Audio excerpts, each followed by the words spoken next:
We all know that dogs love to lick themselves in front of company, and Cats the movie spent millions of dollars on CGI, getting rid of all those cat buttholes in the movie.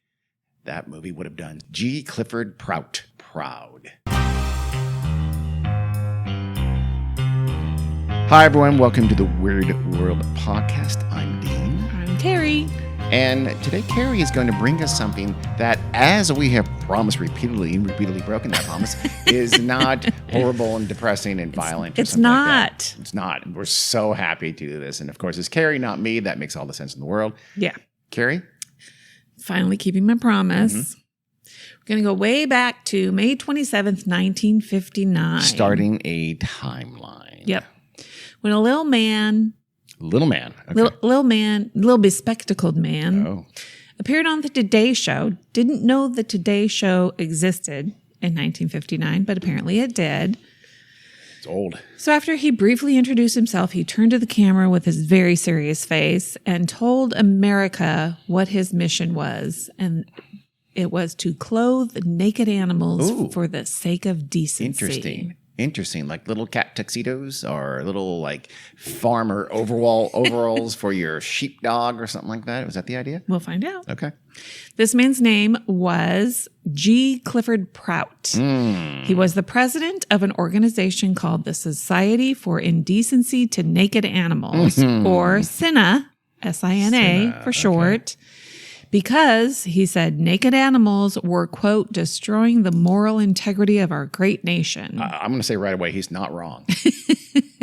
I mean. And thus, the solution was to put them in pants and dresses. You're probably going to get to this, but was it just domestic animals or did you want to like clothe cougars and other wild grizzlies, squid? No, it was mostly domestic animals. Pants for the octopuses, anything like that? No?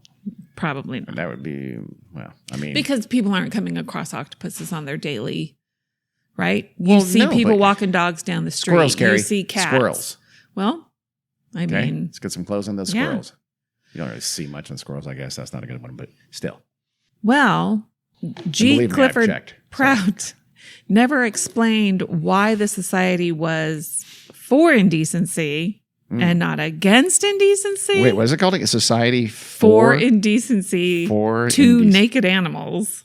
Weird. Decency to naked animals. That doesn't make any sense. Nope, it doesn't. And he never explained that. Like SINA was a clever acronym. Like it should have done something that was new. I know. The National Undergarments directed at animals. Oh my God, I just did that right off the top of my head. Boom. God damn it, G. Clifford.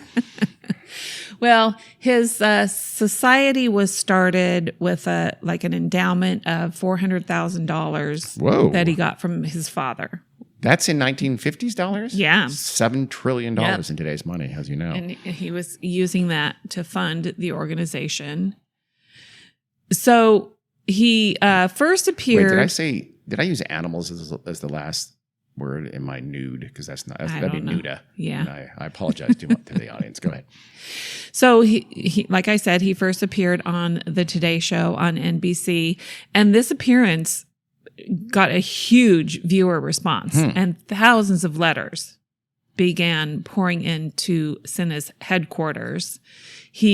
Because he had conveniently provided them with their mailing address in New York on the Today Show. Yeah. Okay. So you got to plug books and movies. You might as well plug your society.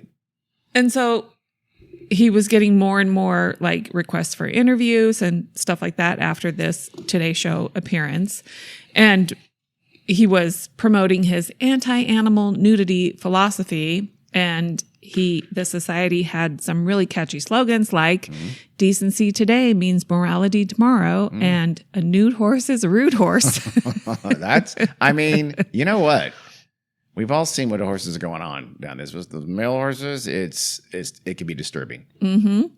He also urged SINA members, of which there were over 50,000. Wow. To take an active role in their own communities by handing out SINA summonses to people who were walking their naked pets down the street. It's basically, issuing tickets saying, "Hey, bro, Yeah. Put some goddamn pants in your Greyhound. Yep. Put at least a diaper on your Lhasa Apso. At least. So Prout said that the funding he got from his father was being used to make and supply pets with the appropriate clothing. And when, he was being interviewed and would inevitably be asked, how do these pets go potty and poo-poo? He just said that dogs and cats could be trained to pull down their pants with their teeth. Cats can be trained to go on the toilet and poop on the toilet. And I applaud him for putting his money where your dog's balls are. I mean, he was committed. Well, for him, it was a morality issue. And he thought that the America's moralities were in steep decline. And he thought that children seeing naked animals out and about would corrupt them and trigger, quote, moral deterioration, and helped explain why there is so much juvenile delinquency and adult crime. Who knew? I know it. Animals have gigantic balls for their size. Rats have massive balls for their size. I wonder what you thought about rats. We make little rat pants, I wonder. I mean, if you had a domestic rat, yes, well, for sure. I think they're focusing on pets. Well, get pet rats. Well, sure. If you have a pet rat, then you're going to have to make just say. Make little pants. Absolutely. With a tail. Hole in the tail. Well, there are, and I'll post pictures that they have. They literally published patterns and pictures in newspapers for people to make little pairs of pants for dogs and cats and little dresses. And there's like a real cute little picture of, I'm assuming it's him with like somebody's little pet fawn. So it's like this little deer, this little baby deer in shorts. It's very cute. Bambi would have been a better movie if Bambi had overalls on. Well, it sure would have been less indecent. For sure. So after his appearance on... originally, actually, they did have a pretty impressive pair of hanging balls on Bambi in the original artwork that Walt Disney said, no. After his appearance on the Today Show, there were lots of newspaper stories written up. The San Francisco Chronicle headline was "Animal Nudity in San Francisco is Sinful," which is kind of odd for San Francisco. It's the 50s. Less sinful then. Like I said, people were, inundating their office or their P.O. box, whatever it was, with letters. And they wanted to join the campaign. And you didn't have to pay a fee to join, but you did get a membership. And all you had to do was pledge to, quote, demonstrate a desire to be decent by clothing your animals, and in some instances, those of your neighbors. Oh. So I think that means they advocated... Dog napping. You don't have to kidnap them. Well, just, dog nap them. When you see them out in the yard, stick a pair of pants on them. Had you sewed yourself? So that all started in 1959, and in 1960 it just ballooned in popularity. He was going on all the major talk shows and news programs and radio shows, and there were even people picketing at the White House, and they had signs printed that said to Mrs. Kennedy to basically cover horses' private parts. I guess, I don't know, were there horses patrolling the White House at the time? Maybe. This is 61 now. Yeah, I guess, yeah.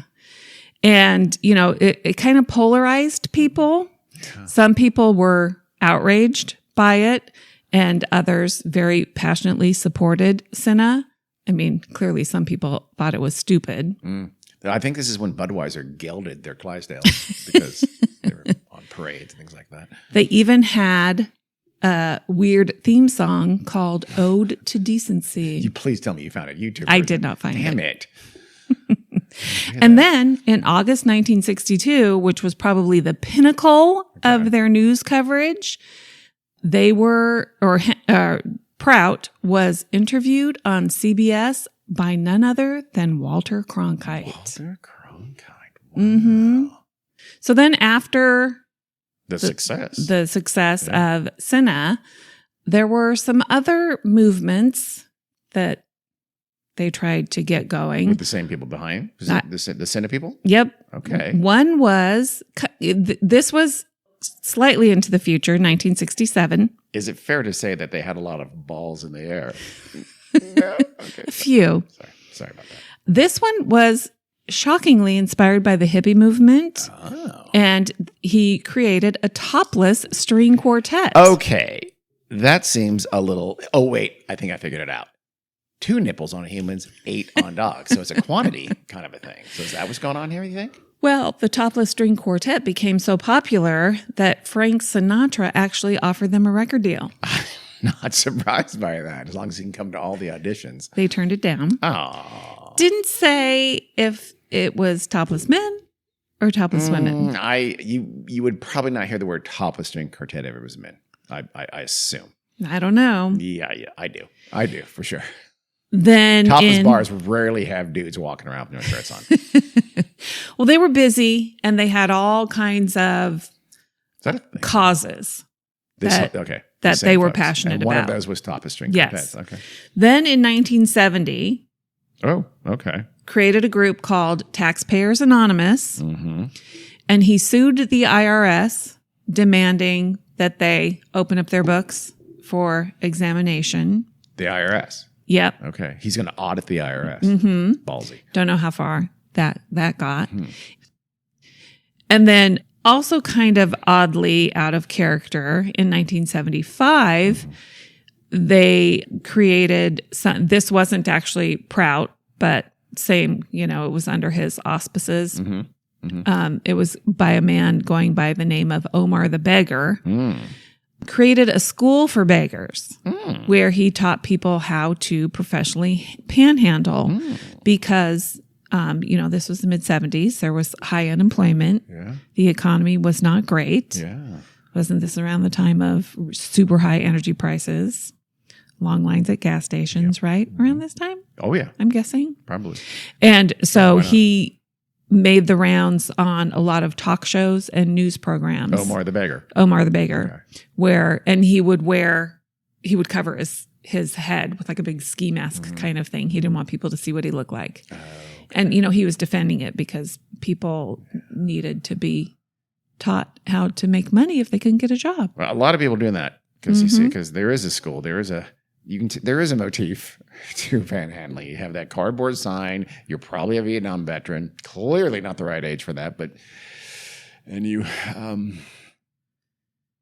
hang out at places where people could not avoid eye contact. Sounds like these folks had maybe they've grown a little bit from the old, the earlier days of being puritanical. Now they're like tits out, and so maybe the 60s and 70s did affect their social movements. So perhaps. Funny that you say that. Interesting. Okay, why? Because you couldn't be more wrong. Well, how about the topless string quartet? Because by the year 2000, well, then maybe they just went full circle. They went back. Okay, that could happen.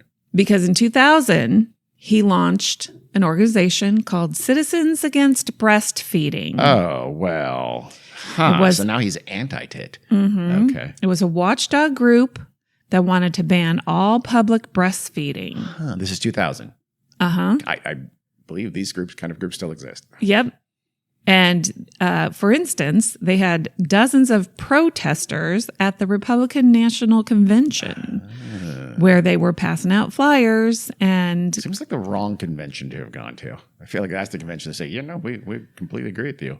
Well, and maybe they were there because they wanted the Republicans to take up their cause. And but they did. They claimed that breastfeeding violated babies' civil rights. Oh, taking the baby point of view. Okay. And fostered incestuous relationships. Oh, well, now we're getting icky. Weird. Yeah.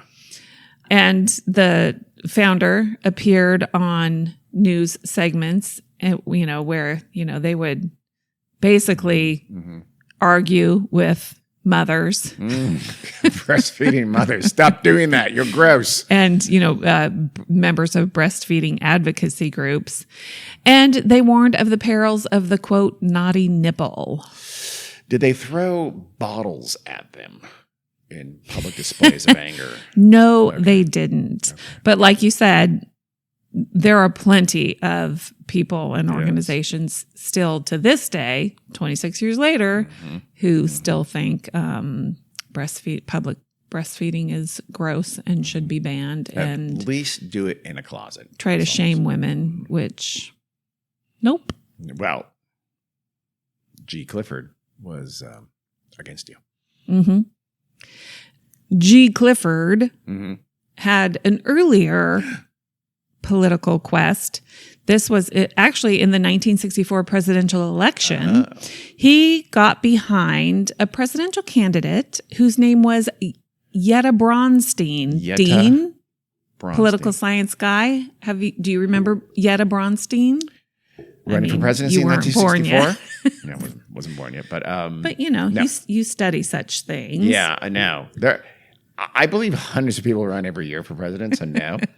But did Yetta Braunstein promise to clothe the horses in the White House, maybe? No. Oh, shoot. But she had some other interesting things in her platform that I'll tell you about. She was a 48-year-old Jewish housewife from the Bronx. She ran as part of the, quote, Best Party. I've never heard of it. And here's her kind of interesting and unique platform. She wanted to institute a national bingo system. Okay. This is a good one. She wanted to put truth serum in the Senate drinking fountains. Okay. And G. Clifford was on board for these things. You know, I could see G. Clifford being on board with these She things. wanted to put a suggestion box on the White House fence. I Good love idea. that idea. Yeah.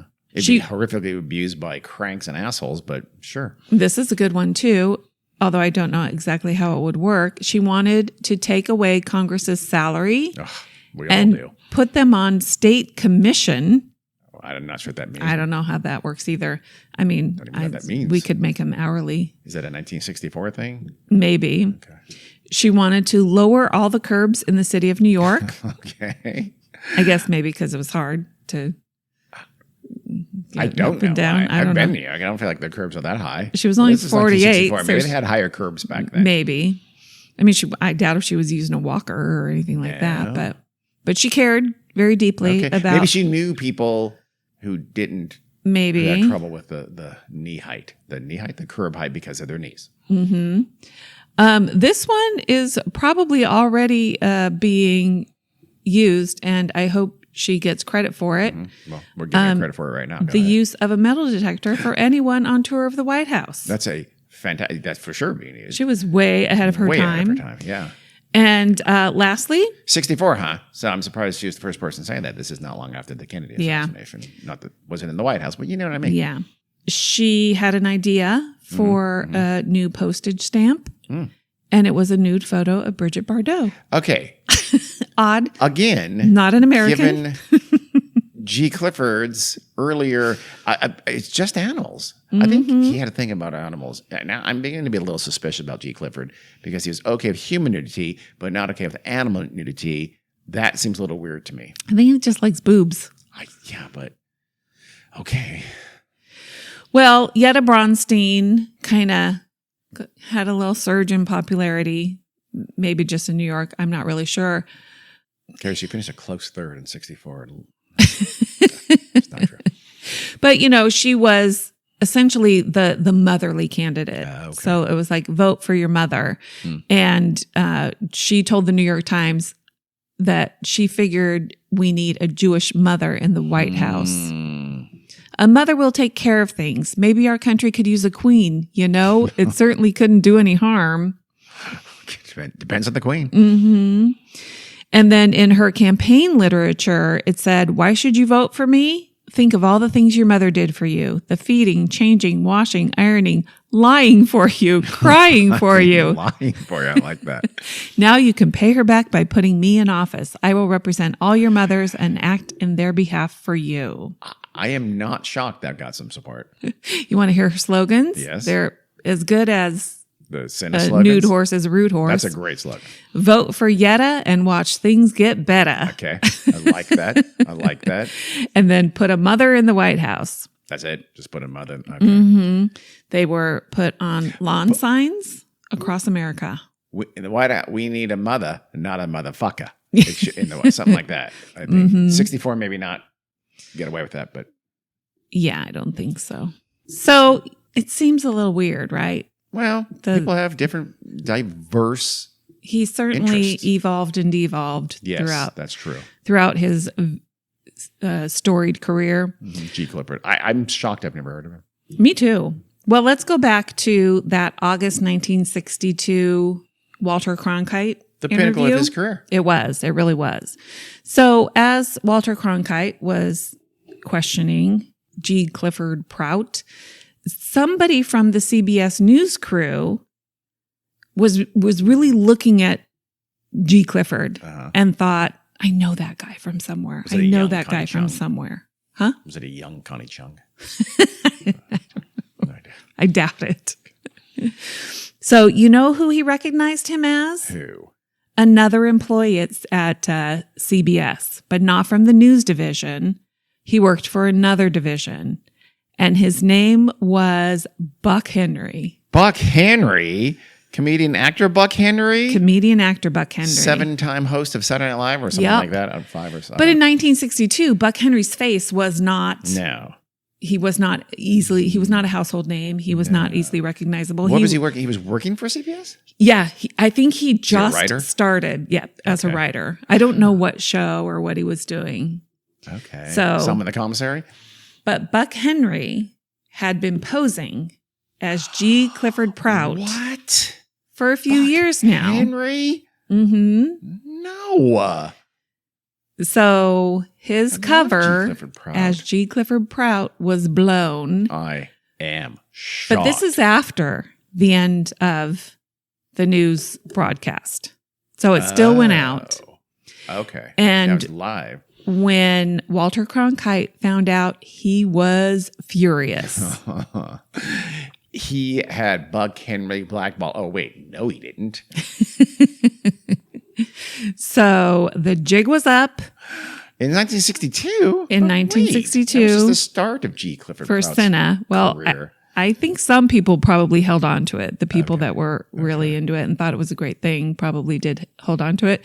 And were probably issuing SINA summonses to their neighbors. So, wait, are you telling me that SINA was not a real thing? I am telling you, SINA was not a real thing. What the hell, Buck Henry? Uh-huh. I was ready to start up a new chapter.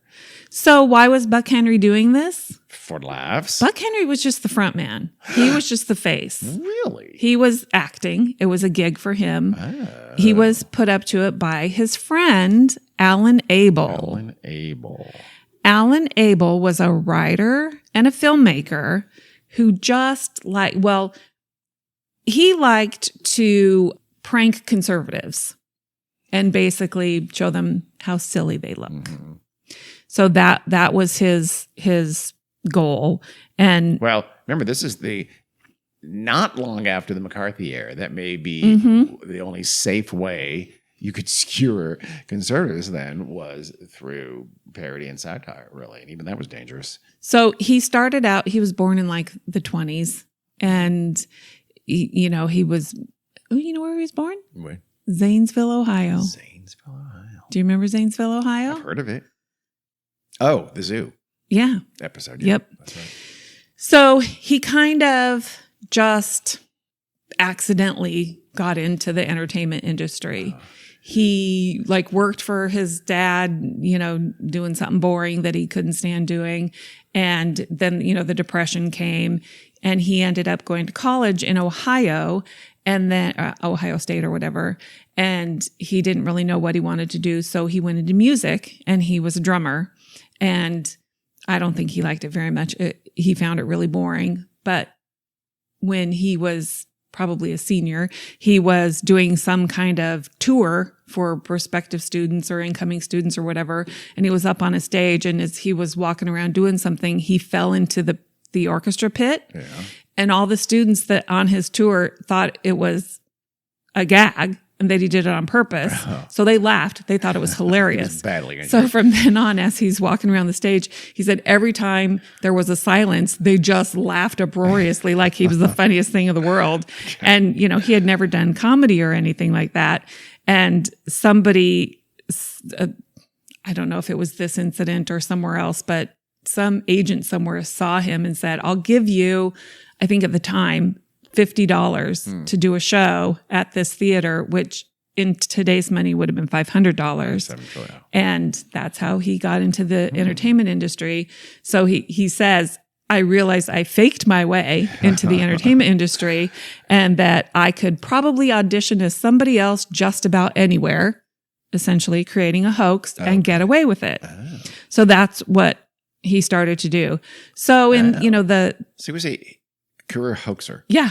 Okay. And so, well, he was still a writer and a filmmaker, but the conservatives really bothered him with them having causes like banning books, probably rating movies and, all of that. I don't think there were ratings yet, but they were censoring movies. The Hays Commission. Yeah. That kind of stuff. He didn't like it. So he tried to make fun of people. And so the whole SINA thing got started. He was out driving in Texas. I don't know what he was doing in Texas. And traffic just suddenly came to a halt. And he was like 3 or 4 rows back from the first cars. And he could see there was like a big bunch of animals, big herd of animals. I thought a truck dropped a case of Lone Star. Nope. Okay. Cows, to be exact, were in the road. And then when you could see through the circle of cows, in the middle were a cow and a bull mating. And a big circle. I mean, were they protecting them or watching them? I don't know what they were doing. Okay. But so he was kind of looking around and there were getting all kinds of reactions from the other people being stopped by the cows in the middle of the road. A lot of people were shocked. A lot of people were horrified. A lot of people thought it was hilarious. People were laughing. People were embarrassed. Before National Geographic exposed all children to mating animals. So he got the idea, which was the creation of an organization whose goal was to make animals more modest. Okay. So he wrote up an article about probably an organization dedicated to the modesty of animals. And he sent it to the Saturday Evening Post. So this was the late 50s. Okay. And the editor thought it was stupid, made him angry. And So that sounds like the wrong magazine to have sent it to, for sure. Very conservative, very, middle American. They would probably, this is actually a good idea. Hold on. Well, that's what he wrote it up he wrote as it that. Serious, like Okay. Yeah. Oh, okay. And so they said it was a deplorable organization. Well, I'm actually surprised. And that their magazine wanted nothing to do with it. Interesting. And so I think they wanted 8 nipples. He wrote it like it was real, but in a satirical way. He meant it to be satire. So then he thought, well, they really believe it. He thinks it's a real thing. So that's how he got the idea. He printed up little pamphlets and would just leave them lying around in public. And then that's when, people would get them and probably show them to a journalist or show them to a news reporter or whatever. And so then the word got out and they were asking him for interviews and stuff. Oh, did they really have 50,000 people? No, I'm sure they didn't. I'll bet you, though, they had a lot of people believing that it was real. Yeah, I'm sure they did, too. Okay. You can find, yeah. I mean, you can always find people to believe in a weird cause. I bet they had a lot of people who thought it was genuine. Maybe they really did have 50,000. I don't know. I might have. But so then he had to find somebody who looked the part, who looked, and, Buck Henry, could pass for a little conservative guy. Yeah, he could. They probably dressed him up all clean cut and everything. Well, he did. He'd always wear bow ties and a suit. Yeah. He was glasses. Yeah, no, he looks like a little kind of a dweeby conservative professor or something like that. Yeah. And when he was asked about he said his father, he got the $400,000 endowment from his father, his late father. And he said that it should have been the Society Against Indecency to Naked Animals. But he said his father was not quite of sound mind when he drew up the will and he used the wrong preposition. Okay. Or maybe his father really wanted It was society for the indecency of animals. There's no real thought there, correct? Maybe he wanted animals to be even more indecent. That's fictional, right? Yes, it is. Right. But I don't know what he was. Confused. This is meta. And even after that, it was still taken seriously by some people.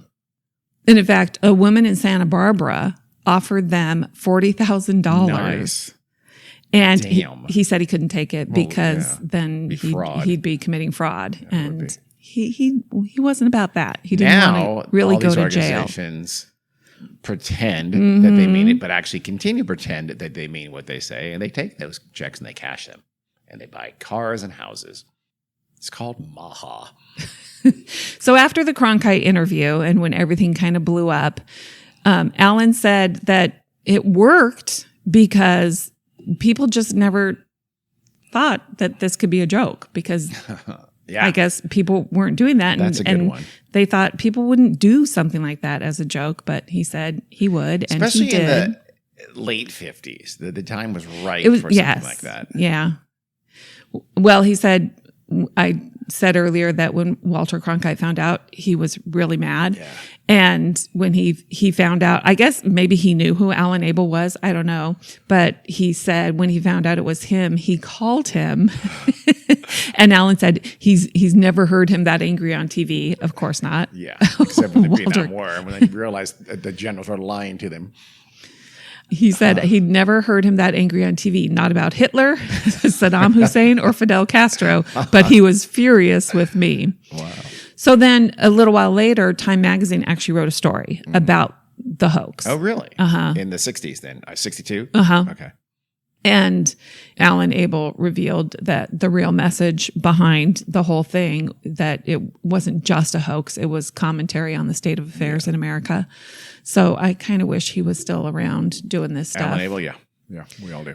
So it was almost all satire about censorship. He wrote a book about it called The Great American Hoax. It was published in 1966. And then Buck Henry, famously, just after that movie in 1967, what did he write, Dean?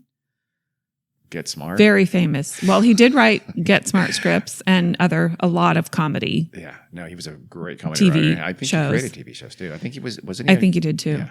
But no, he wrote The Graduate. Oh, did he really? Yeah. Okay. Yep. Oh. So there's a website called hoaxes.org. Mm-hmm. And I've seen it many times. Yep. It's a good website. So there's a story about this particular hoax, the SINA hoax, on hoaxes.org. And as I do when I read these things, I scroll to the comments and I like to see, because there's a lot, like some people say, like, I'm an old fart and I saw that Walter Cronkite interview, or I saw, whatever. I heard of this group. I think that accent was spot on, by the way, but the guy who saw that 62 interview. Well, there was a post from somebody who wrote, on August 21st, 1962, Walter Cronkite interviewed G. Clifford Prout, parentheses Buck Henry, on his CBS TV network news program. Mr. Prout ended the 7-minute interview by singing the SINA marching song while playing his ukulele. Cronkite just sat there with a stoic expression. His show happened. Yep.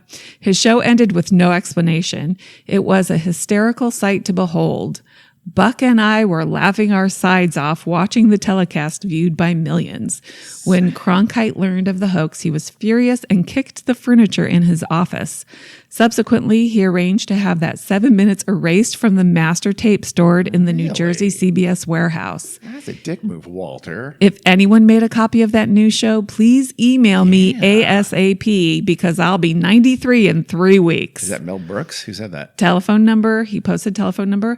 Posted by Alan Abel. Alan Abel. Oh, wow. On Friday, July 7th, 2017. Wow. At 6:53 p.m. Did he ever find it? Is it like the Star Wars television special from 1979? Or I don't know. I don't think he did. Destroy all the copies, but they've leaked out. So the Star Wars Christmas TV special. Early episode, call back. So kind of how Alan Abel was able to do these things, because we've never heard of him otherwise. Yeah. I've never heard of a movie or a book or anything that he's written. But in 1960, kind of at the height of the whole SINA hoax, it was still going on, he met a man on the subway and started talking to this man about his hoax about SINA. And the man's name was Max Sackheim. Sackheim? Uh-huh. Okay. He turned out to be a millionaire who made his fortune in the mail marketing business. Marketing men? Actually, males? Male MAIL. Okay. Probably, junk mail, Okay. I'm assuming, Okay. right? And he loved what Alan Abel was telling him. He thought it was hilarious. So he told Alan if he ever started a project and needed money, just to call him and ask him. So he did have a Benefactor. fairy godfather kind of a thing. Okay. So he said from that time on, when he had an idea for a prank, he'd call up Max Sackheim and tell him how much he needed. He said it was usually he'd ask for $3,000 or $4,000, and he said Max would immediately wire him $5,000. Jesus. So we got Topless String Quartet, Taxpayers Anonymous, the Beggar, Omar the Beggar, the Beggar School. That was who was playing Omar the Beggar with the mask on? I think it was him. Oh, it was him. I'm assuming. And Citizens Against Breastfeeding. Did it have a spokesperson? Did it have I don't know. Anita Bryant? Was it Anita Bryant? I don't know. Could have been. That would have been a phenomenal hoax if he convinced a real conservative douchewad like Anita Bryant to be the face of his organization. Yeah. Well, Yetta, he actually, his wife, Jean, was also kind of involved in a lot of his pranks. She probably helped him. Yetta Bronstein, Yetta Bronstein 1964. Well, that was the year that Lyndon Johnson beat Barry Goldwater, and Yetta was actually revealed as a hoax by a small cruddy newspaper. That's what Alan calls it. He didn't name what it was. Was it the New York Times? I don't know. He didn't name it. So before the election, it was revealed? I don't know when. I wonder when she was actually revealed. Pissed off. Who cares? Well, you know what? It must have been before, Yeah, because he said it still didn't stop her from getting a few thousand write-in votes. All right. She ran again 4 years later in the 1968 election, and she got similar support. So she probably got some write-in votes that time too. I was surprised a lot more support in Nixon versus Humphrey. So in 1972, Alan Abel covered himself in bandages and posed as Howard Hughes at a press conference. Okay. So in this press conference, I mean, I'm sure he called for the press conference. Yeah. He probably got $5,000 worth of bandages from Max Sackheim. But he claimed that he would freeze himself through cryogenics and return when the stock market peaked. That was a thing. Cryogenics? No, that Howard Hughes was frozen or was going to freeze himself. A common, so urban myth. So I wonder if Alan Abel's the one that started all that with this press conference. Could be. Walt Disney is supposedly cryogen. He'll get frozen as well. Yeah. Yep. Let me see. So by the late 1970s, newspapers and TV news programs knew who he was, and he was blacklisted by a bunch of national news publications and TV shows. But all he had to do was hire actors. Exactly. It's not hard. And he would use his own family to do his things. And I guess it says in underground hoax circles, he became a cult superhero. There are hoax, underground hoax circles. Apparently. Underground everything circles. Okay. I suppose so. So he basically became known as a professional media hoaxer. So he did these things. He also wrote 2 books, The Great American Hoax, The President I Almost Was, probably Yetta Bronstein. Yeah. And then with his wife, he made a couple of mockumentaries. One is Their Sex After Death and The Faking of the President, which I want to look these up and see if they're available anywhere. Because, there have been, The Faking of the President sounds like some movies that have been made, like Dave, like a guy faking being the president. So people knew who he was, especially in the entertainment realm. And so producers became interested in turning his life story into a feature film. Yeah. And so in like Catch Me If You Can with Leonardo DiCaprio about that supposed person who was largely fictionalized. Yeah. But. So in 1979, he went to a meeting at Universal Pictures to talk about selling the rights to his story. What year? 1979? 79. Okay. And in the end, the studio passed on it and said they didn't want to do it. So when he was walking out of the building, he overheard, he was in the elevator with one of the Universal lawyers, and they weren't in the meeting with him. They didn't recognize him. And they started talking. And one lawyer said to the other one, let's just wait it out until he dies, then buy the rights for peanuts. God. So What a bunch of scumbags. yeah, that pissed him off. He didn't like that. So what do you think Abel did? Somehow I don't know. Can you legally wrap up your rights or something to put them in a trust or put them in public domain or something? I don't know. Well, he decided to fake his own death and then see what they did. Even better. So he called a friend and convinced him to install a phone in his trailer with a voice machine that said they were a funeral home. So he's playing the long game. He's got to set this up. It's like George Costanza. Yep. Vandalay Communities, Vandalay Industries. Yep. Vandalay Industries. I'm assuming he was still getting money from Max Sackheim. Is that what it was? Yeah. Because then he rented space at a local church for his wake and funeral service. I like it. And then he died. Okay. His friend leaked to the press that he had gone to Robert Redford's ski lodge in Utah, Sundance, and that he disappeared down the slope and died skiing. Okay.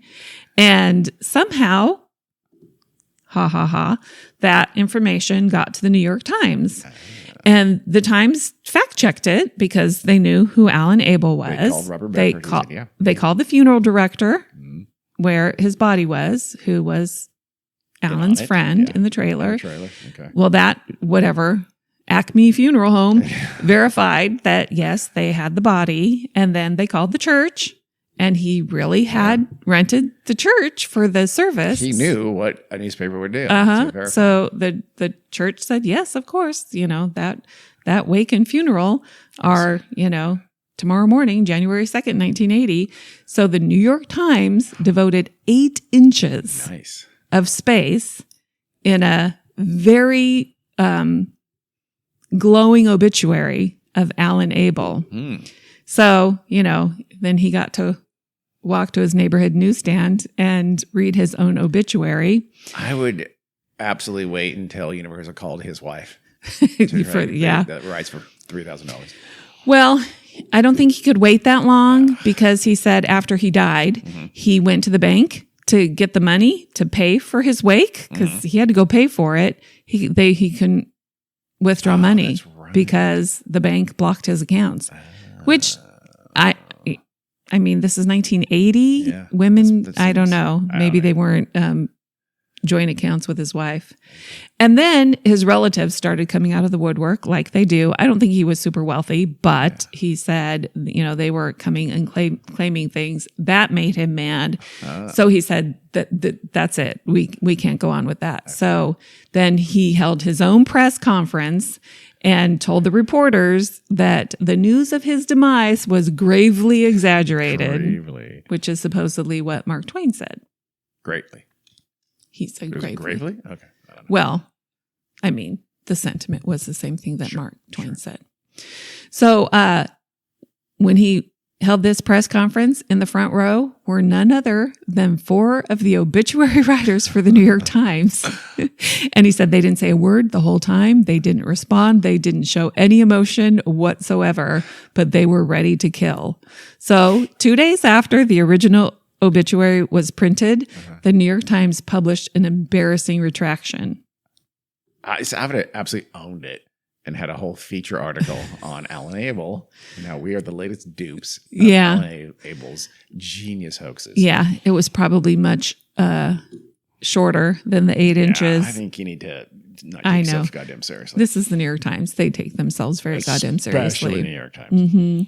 So after he was reborn, he did a whole bunch of new pranks, some of which we talked about. I'm going to real quickly talk about a few other ones that he did because he had a long pranking career. Well, Gary is the godfather of the pranking secret. He certainly was. Community, whatever that was. In the 1983 Super Bowl, he somehow got a fake referee onto the field, which could you imagine? This fake referee made 4 calls. Oh my God, that's awesome. During the game. Holding, but wait, we're in the huddle. And they were calls with quotes. They were really just nonsensical hand gestures. They didn't mean anything until crosses his arms. Illegal communication? Until the poor man was tackled on field by a police officer who was also hired by Allen. Really? So that part was fake too. Okay. I was going to say, you don't need to tackle him. I know. So, I mean, that was probably to get him out of there before something very serious happened to him. So that was 83. The next year in 84, he launched something called Females for Felons, which, as it sounds, was an organization sought to provide sex workers, my word, not his, for men behind bars. He himself posed as the founder, who was a delusional ex-con named Ralph Sturgis. And he made the rounds on TV talk shows and everything, getting the audiences really pissed off. Cons need hookers. Yep. And so he did the talk shows. So this is 1984. So we know what the talk shows were at the time. Like Sally Jesse... the daytime stuff. Sally Jesse Raphael, Jenny Jones, Phil Donahue, take your word for it. Those kinds of things. I mean, Phil Donahue, I remember. Don't say anything bad about Phil Donahue, but Geraldo? Geraldo. So him going on these talk shows kind of gave him a bad taste in his mouth about what they were like. Well, because they're vile. Exactly. Always. So here's what he said. I found them vapid and totally devoid of meaningful content. So that's why he decided to prank them. So speaking of Phil Donahue, who I still really, really like. Phil Donahue was a serious, remember? He was very serious. He was at that time where those daytime talk show hosts transformed very quickly into just the worst of the worst. You know, your wife cheated on you and bring them together and just the worst. He resisted for as long as he could, and then he fell in line with all that shit and survived in his career. Yeah, he didn't like that. Otherwise, he's out of job. His were very serious, newsy kinds of until programs. No one's were, and he was just as bad as the rest. Well, I don't know when his change happened, but in early 1985, he moved his set from Chicago to New York City, which is where Alan Abel was. So he did a topic. His first show in New York. It was on the topic of gay senior citizens. Of all things, it had already. I think so too. By 1985. Otherwise, Alan Abel would not have targeted him. Yeah, but the gay Panthers. Yep. Okay. So about 40 minutes into Phil Donahue's first New York City show, he turned to the audience to ask questions or to have them ask questions, and a woman was picked to ask her questions. She stood up, and you know how he goes out into the audience and then he pulls you up and then he sticks the microphone in your face. 6-foot microphone, yeah. Mm-hmm. When he held the microphone to her mouth, she said, "Oh, I'm feeling a little, and then she kind of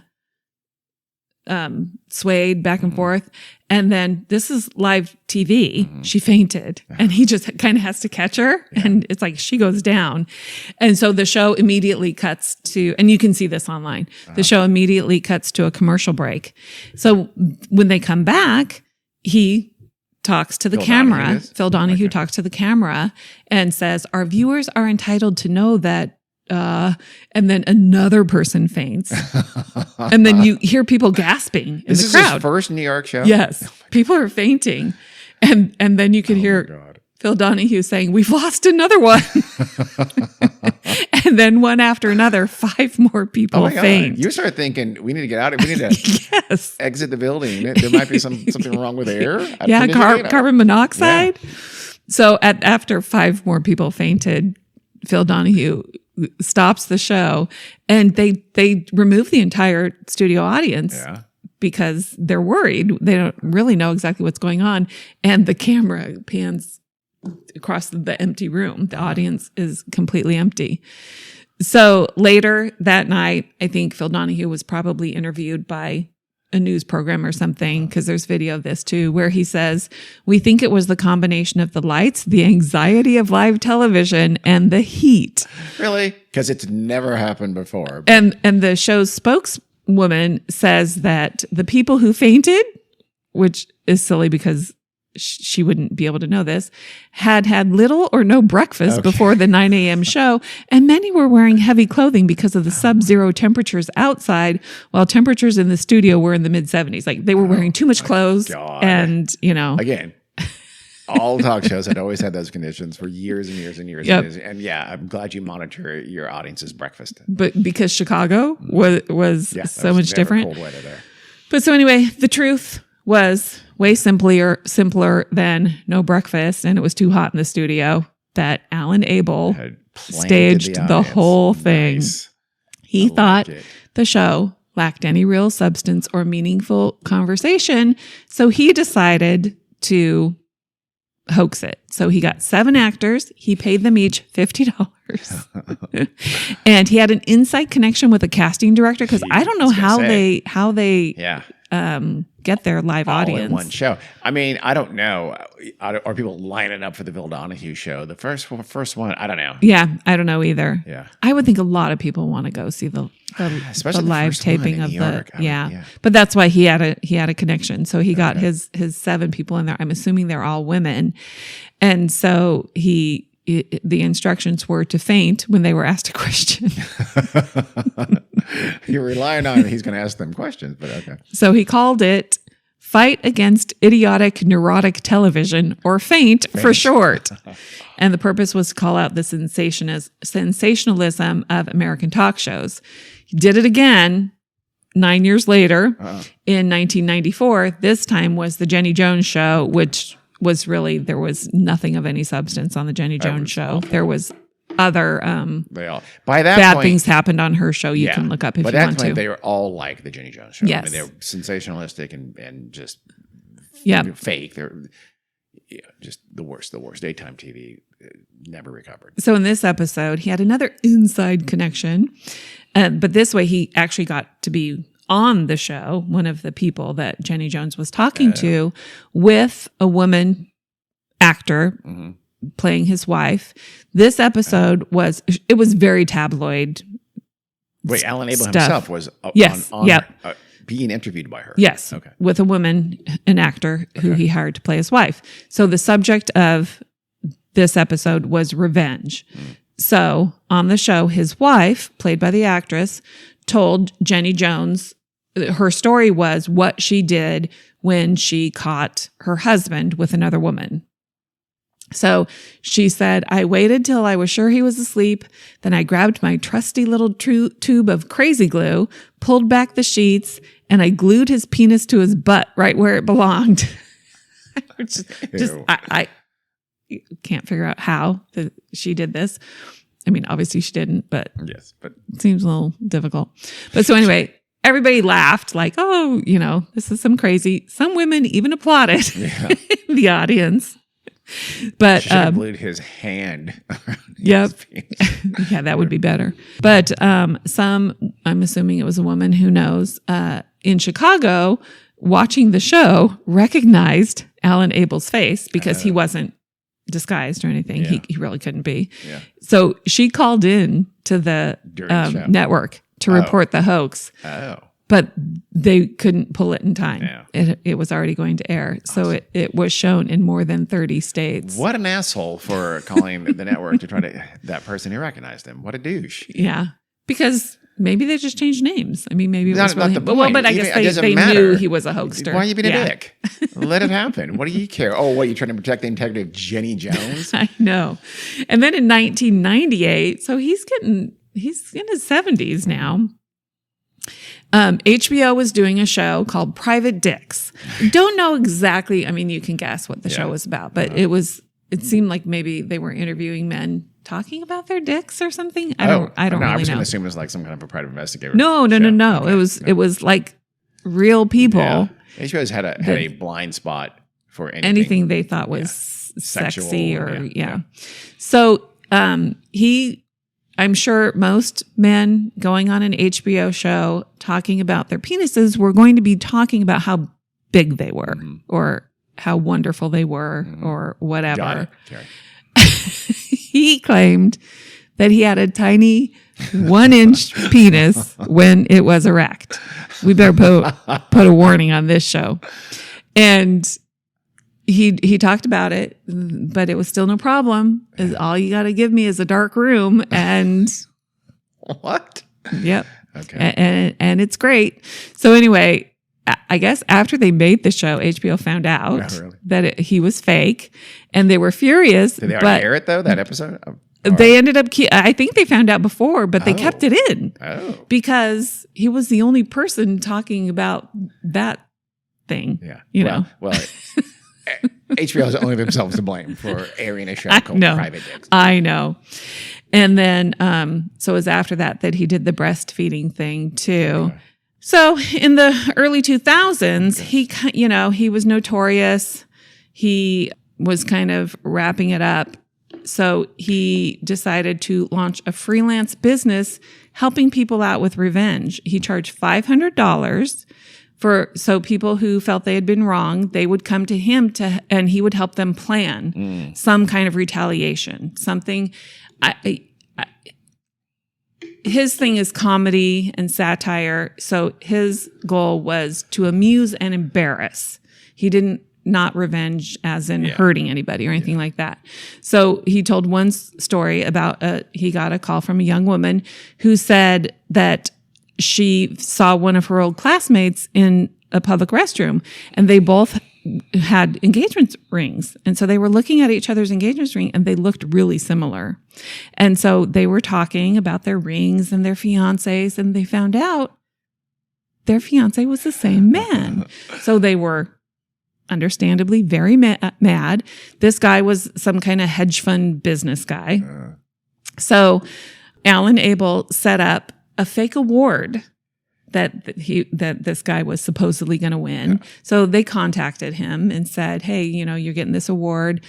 Come to this country club, on such and such a night for the ceremony, whatever. So he shows up in a limo with his entire family to get this great hedge fund guy award. Sure. I don't know what it was supposed to be. It's the Society for the Gifted Excellent. Yes. So when he goes into the room, behind the door were his two fiancés. Oh, man. Yup. So he obviously was in shock, and he was embarrassed because his whole family was there. And the two women had sold their rings and kept the money. And as they should. And they used some of that money to pay him his share. I don't know how much he got. Said he charged $500. So by this time, good old Max Sackheim, he was already dead. Okay. So Alan Abel started giving lectures at colleges and talking about his career. And his final hoax was in 2009. He started a campaign against bird watchers called Stop Bird Porn. And that was it. His daughter, Jenny, made a documentary. That was a little bit of an ode to SINA, wasn't it? Yep. Kind of. Yeah. His daughter, Jenny, made a documentary about both Alan and his wife, Jean, called Abel Raises Cain. And I don't know if you can find it online, but there's a website, and you can read about all of his hijinks, and it talks about this documentary. So he said, laughter is the only tranquilizer without side effects. It's kept me young all these years. I like him. I like him too. I was ready to join SINA, so I'm a little disappointed that wasn't real. Otherwise, though, big fan of his work. Yes. And so you know how he said on that comment board, if somebody had the Walter Cronkite interview, send it to him fast because he's turning 93. Yeah. The next year he died. Okay. Did they ever find the film? Did anybody ever I don't know. A copy? Probably not. Yeah, probably not. There's probably one If it was wiped from the master, there was the people weren't videotaping. No, Vanderbilt has a library of all network evening news. I've actually used it for my dissertation. Really? And I used it through UCLA, but I wonder if they'd be the only other group likely to have that, or at least have maybe the original transcript or something like that. Yeah. Really, all of that's not really going to help. Yeah, because I'm sure they're getting their footage from Masters, right? Yeah. I mean, yeah. It was in 1962, so there's edited right away. Then yeah. It's too bad, Walter. Walter Cronkite was a little sensitive, I guess. Apparently. Well, thank you, Carrie. You're welcome, and that was Dean. uplifting. Appreciate that. No blood, no mayhem, no murder. Lots of boobs. A lot of dicks. boobs. Most were animals, though. Thankfully, got that. Okay, well, thank you very much, Carrie, for listening. That is it for us here. Thank you for listening. What the hell does that mean? I listened because I I talked meant a lot too. the audience. Okay. Thanks, everyone, for listening. Until next time, we'll see you.